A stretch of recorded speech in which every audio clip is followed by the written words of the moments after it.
What is going on, you guys? It's your boy Average Bob, and in today's video, we're going to talk about the amazing, great 2-6 New York Giants versus the Pittsburgh Steelers. I'm just joking around. Last night was absolutely dreadful across the board. Offense looked terrible. Daniel Jones looking okay those last five passes of the final drive, and then throws one of the worst interceptions I've seen in quite some time.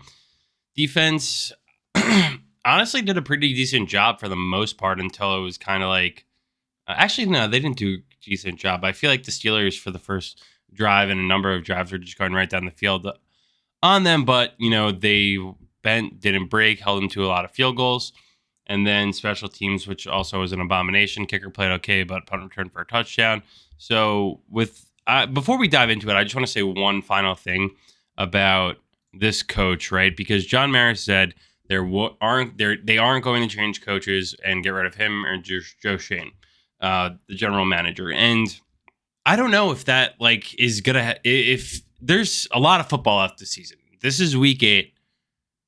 I think this loss has Brian Daboll's fingerprints all over it, from the illegal shifts that's been going on the entire season, dating back to last year and even the season before that. They haven't figured that out. He screams like a lunatic at his players that we know is a sign of just bad coaching. It doesn't work in the NFL. Show me a coach right now that is screaming in their players' faces, and not in an encouraging way, like a Dan Campbell, for example, like screaming with passion, screaming to be a dickhead like a JV football coach. This is what Brian Daboll is. He said he was going to address it last offseason and not be in his fiery temper on the sidelines. Well, it's like there's a difference between coaching and making guys better, which the Giants have failed at for the last number of years in terms of developing any sort of talent. But that's a story for another day. Just in-game adjustments are abysmal for this team. I was going to use another word. I don't even want to use it because it'd probably get demonetized or whatever. But you have terrible penalties. They can't even get the play off before the play clock expires. And this is coming in between quarters. So what are you doing? That's on the coach. Get the fucking play in and run it.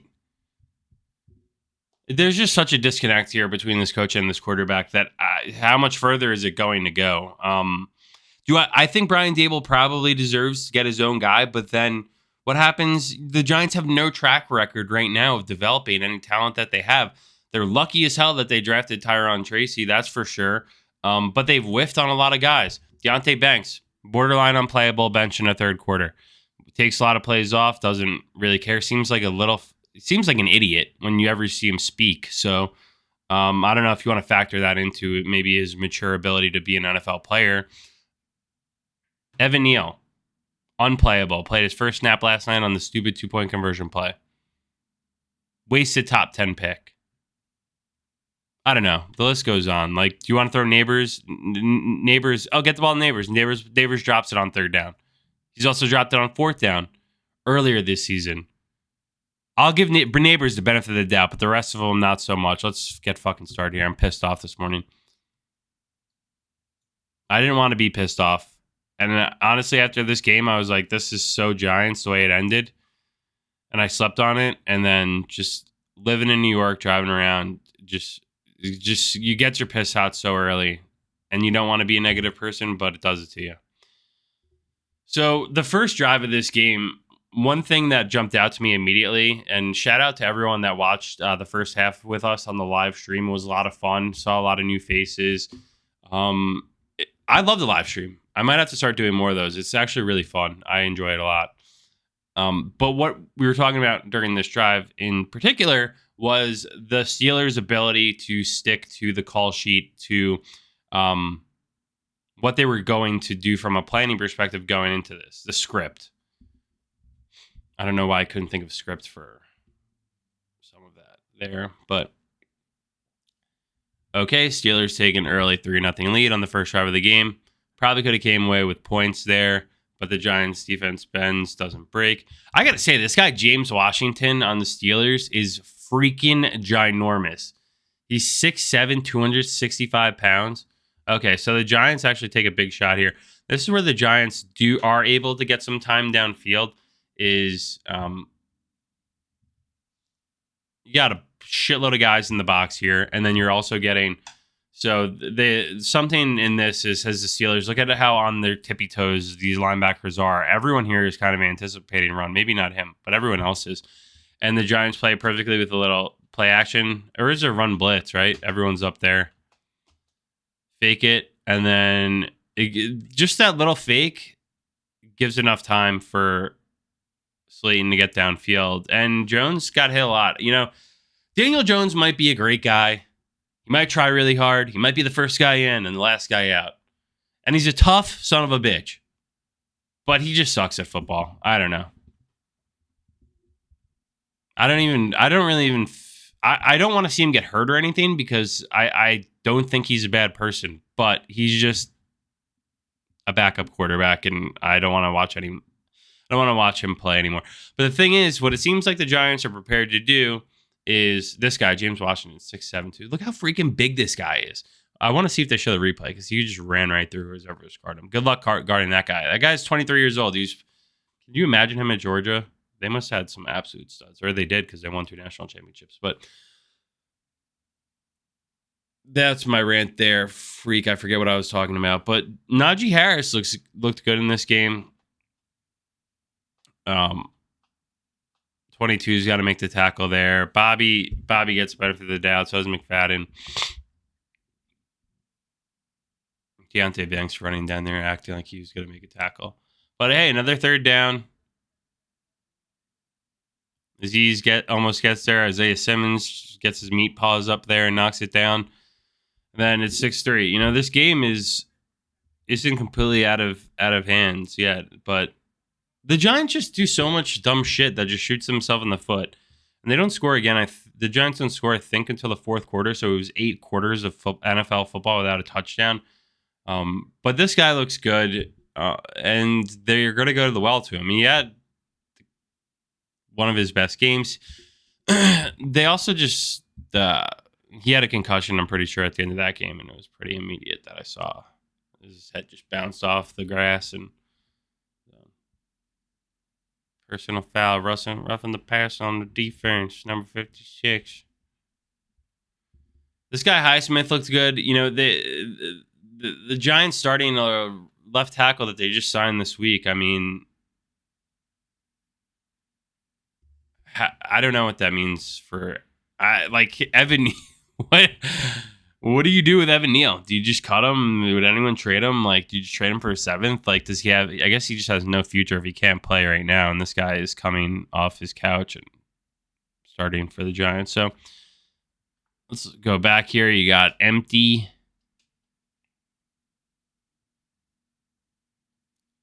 Decent protection. So this is what Jones is entering this territory in his career. It's a little bit like Matt Ryan and Julio Jones or Matt Stafford and Megatron. They get a good wide receiver. They say, fuck it. I'm just going to throw it up there every single time. I don't really care what happens. Sometimes it works. Sometimes it doesn't.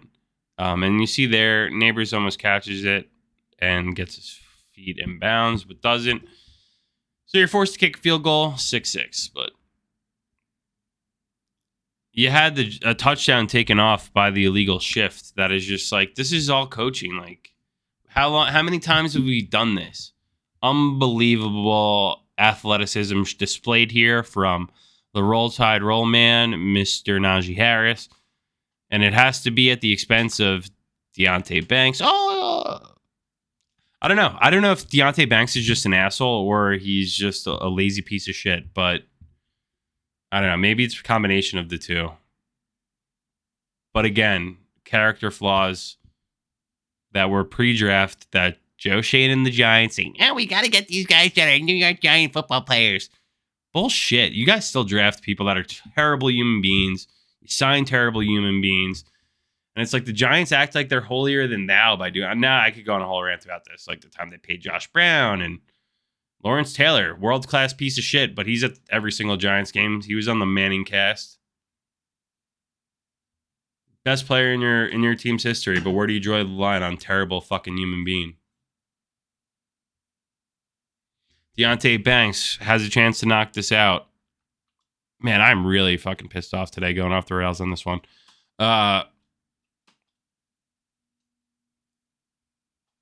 Dexter just doing Dexter things. And then Deontay Banks and 27 going back for it.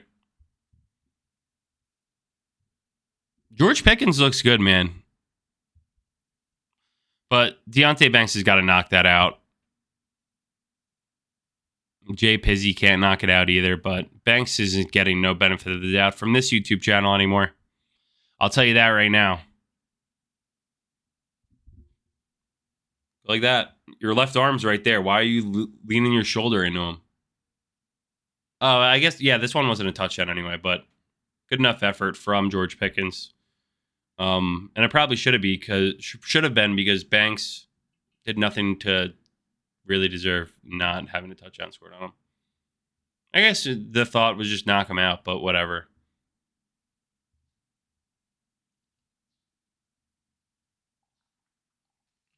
I swear to God, I haven't been negative on this channel too often, but last night into this morning has me just in a mood. All right. So the Giants aren't completely dead in this game, right? It's 6-9. Nice. You're due for a touchdown. What will the Giants do here? 3rd and 3. Again, this is a hospital ball here from Daniel Jones that has to be thrown better. Obviously, he thinks that this cornerback who stopped on the yellow line here is going to continue to run, so maybe that's why he does it, but he has safety help here. See, the ball's already out, so it looks much worse than it is, right? When the safety or the cornerback just stopped to cover Wandell in the out route, and then Slayton's on the seam on the sideline, and then yeah, he gets fucked up, and this is something that's happened the entire career of Jones. So I don't know. Maybe guys don't want to try and catch those passes if they're just going to get knocked out of games and potentially harm their career.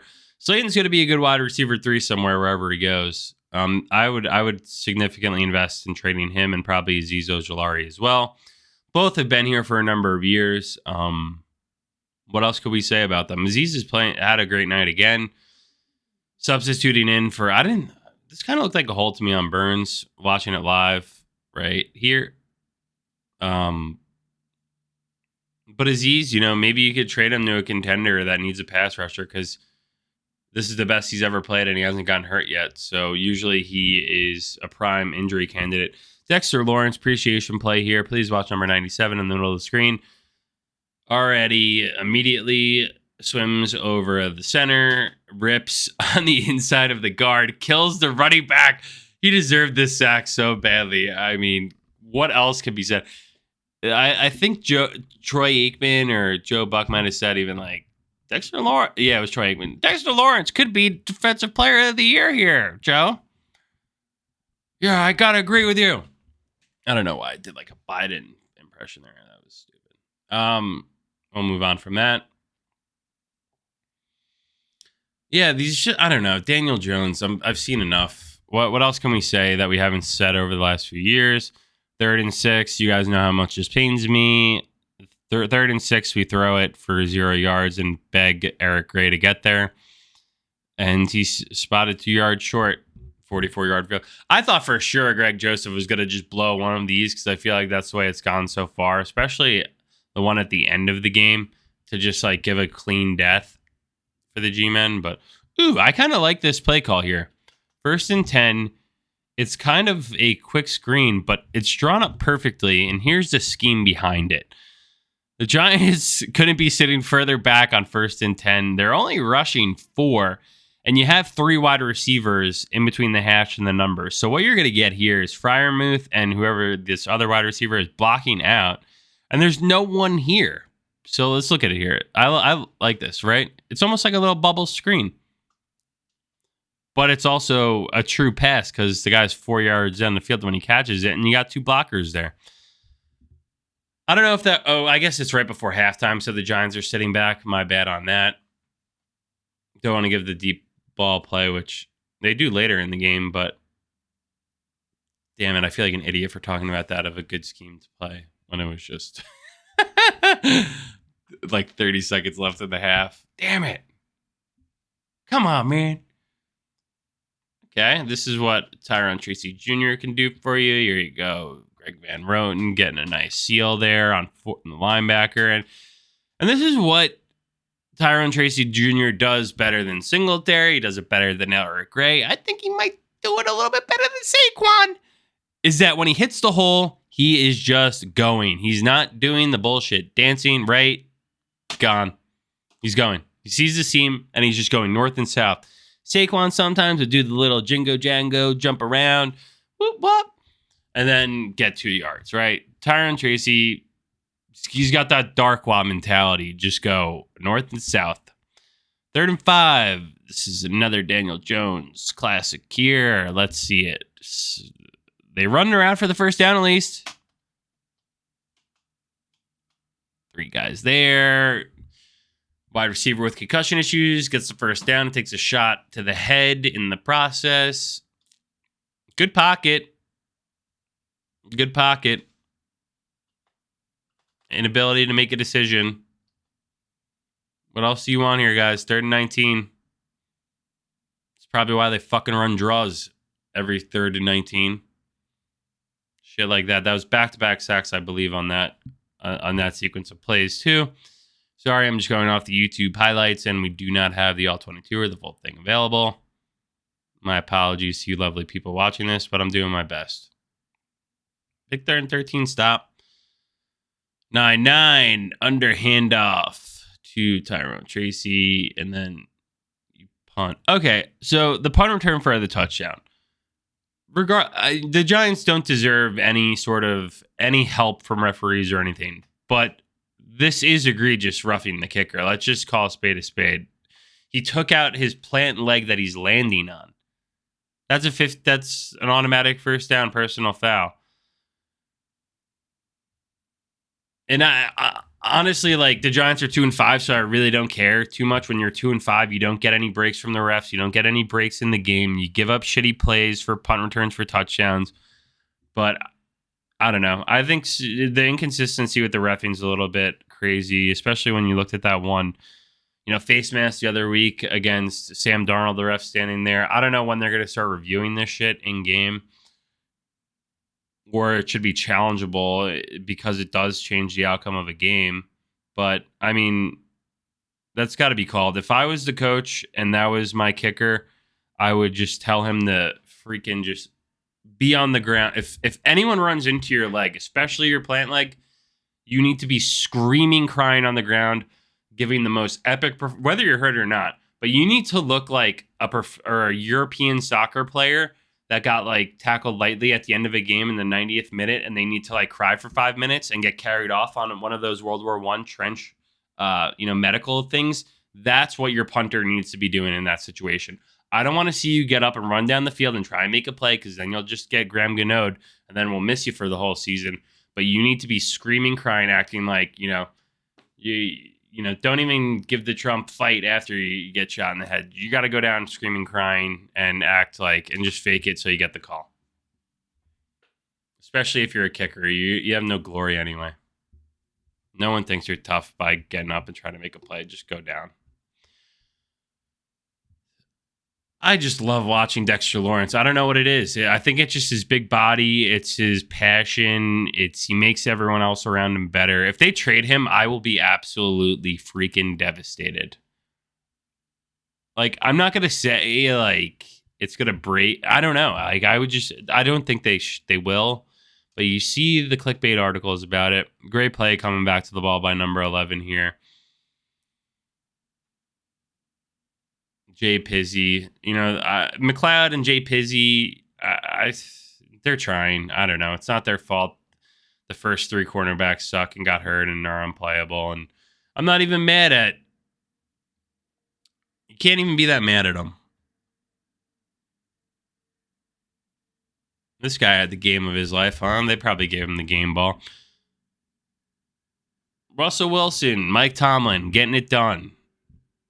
Just like how everyone thought it would happen.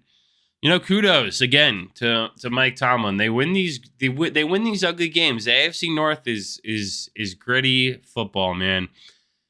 And then when you come into this season for the Steelers, you have Justin Fields get you to 4-2, and then you bench him for Russell Wilson, who looked like shit last year and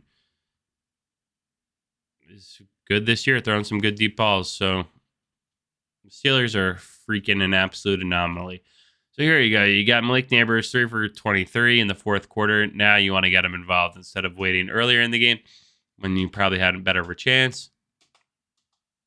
3rd and 16. Finally went to the sticks on a pass. You know, that just warms my heart, right? I feel like the Grinch when it's like his heart grew 12 sizes that day. That's how I feel there. And then it does set up a beautiful run by Tyrone Tracy Jr. This guy, ladies and gentlemen, he's got to make the tackle here. He's got to see this gap, and regardless, just come flying up because you already got 2 guys here that could go this gap. He's got to come flying up. Gets caught up in the sauce, falls over. He could go all the way. Tyrone Tracy Jr. playing like a senior. Guy's good, man. The rest of the draft sucks between him and whatever, Nubin and Phillips, and he could be special. Then another light hit to the face, gonna hurt tomorrow. Yeah, it's blacked up. Nice. Runyon getting a piece of the edge rusher. Then getting to the next guy. And boom!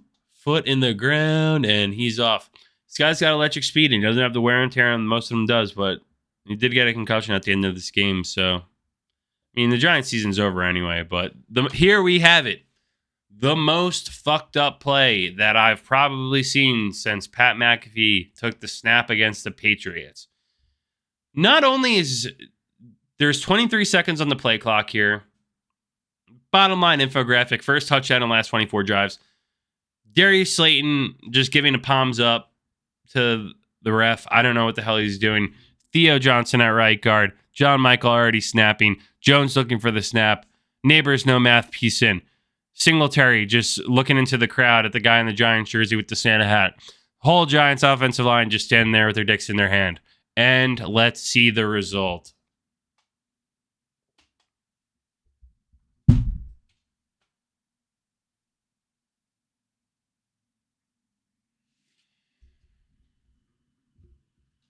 I don't know. This might, like, the Giants have had some of the worst play calls I've ever seen. This might take the cake. It's going to be up there for worst play call of the season. I'll tell you that right now. It's so freaking stupid. Why not just kick the extra point? I don't care about the stupid analytics. Also, this is clearly guys were sitting in this meeting at 2-5 and said, Brian Daboll is probably so jacked up. He's like, we're going to throw this random play in there this week that's going to totally catch the Steelers off guard. It's going to be our great 2-point conversion play. And everyone was probably just like looking at their phone, looking at TikTok, not paying attention at all. Because when it came push come to shove to run this play, I mean, no one knew what was happening. No one moves. No one moves. Neighbors is fucking lucky that he didn't get kill shotted by Hayward. Even worse, he could have killed him.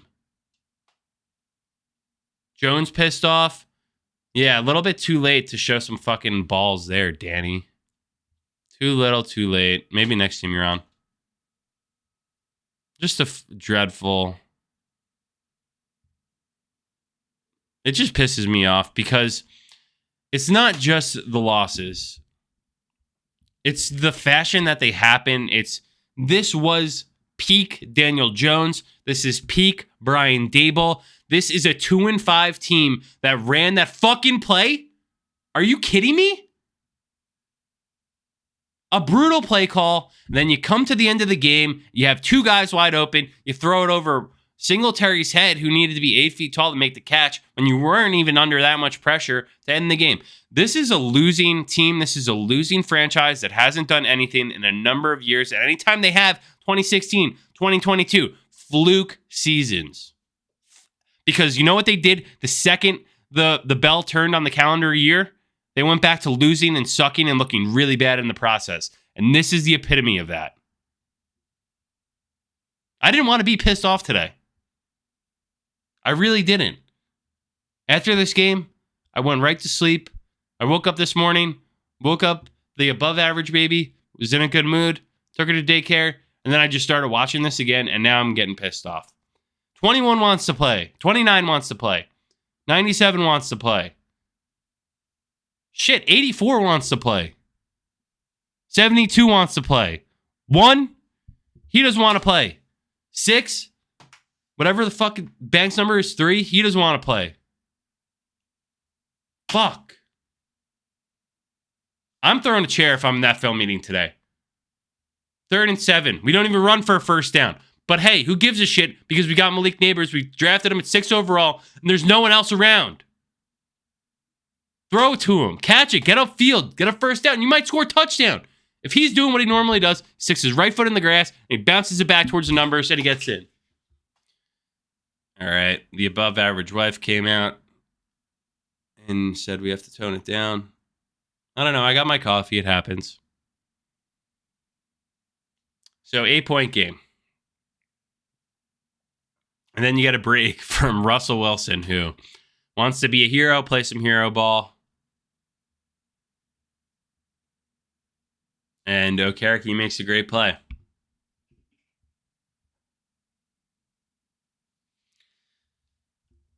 $58 wants to play, I'll tell you that. He's a guy who doesn't take a snap off. There are some good guys on this team. Slips a little on the grass. Still gets some yards. That could have been the 3rd and 7 play before. The Giants just find ways to not make this easy. Okay, so Dable said Dable didn't take any accountability for this play himself.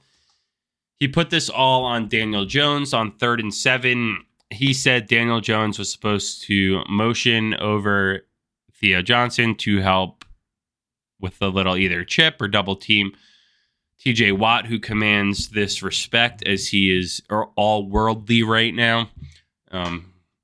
And this is what TJ Watt does, with the game on the line. Big players make big plays in big games. Luminor dipping TJ Watt, dips and rips. I mean, that's as efficient, as clean as any DN will get a strip sack this year with the game on the line. For a forced fumble and a fumble recovery, I mean, the guy's a special talent. There he is. Yeah, look puzzled.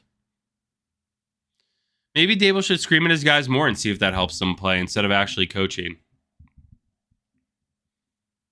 The screaming thing is just way too much for me. Especially when guys are making millions of dollars. It doesn't work. Show me an example of it working. As much of an asshole Bill Belichick was, you never saw him screaming at people. He would just coach them up. DJ Davidson getting chippy at the end there. So here you go. Daniel Jones, game on the line. Down 8. Need to score. Get a 2-point conversion. Game on the line. This is your franchise quarterback. All right. 9 yards on 1st and 10. Move the sticks. No timeouts. Got to be efficient. Get on the ball. Spiking. Get out of bounds. Takes a shot downfield. Middle of the field to Theo Johnson. Yeah, good throw. Great catch. Theo Johnson's coming alive a little bit.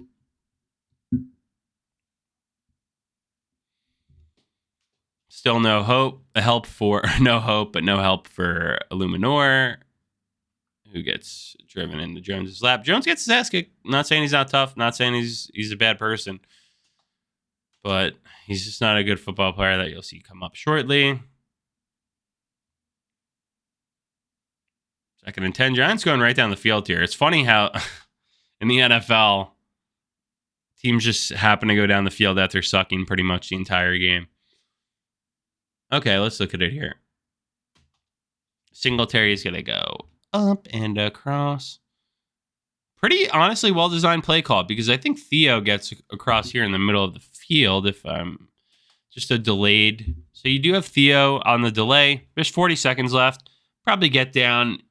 By the time he's tagged and he gets down, you might be able to spike with, I don't know, let's be realistic. Say 20 seconds on the play clock.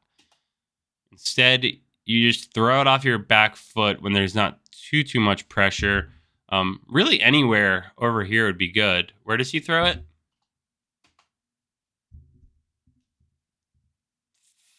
5 yards past him to 2 guys who could have picked it. This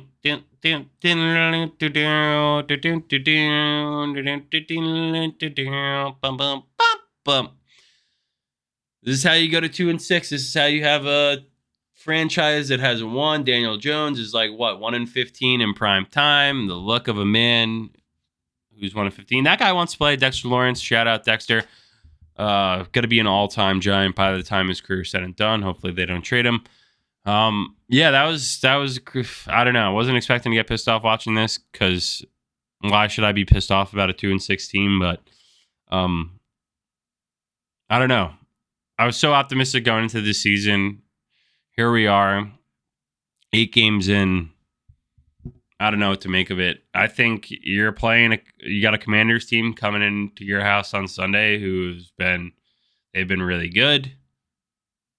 So it's going to be interesting to see how that game goes. They'll probably smack you around because you stink at home too and you don't score touchdowns there. So especially if 29 goes down and has a concussion and can't play, things are going to get ugly pretty fast. As not that they aren't already enough. Anyway, thank you guys for watching.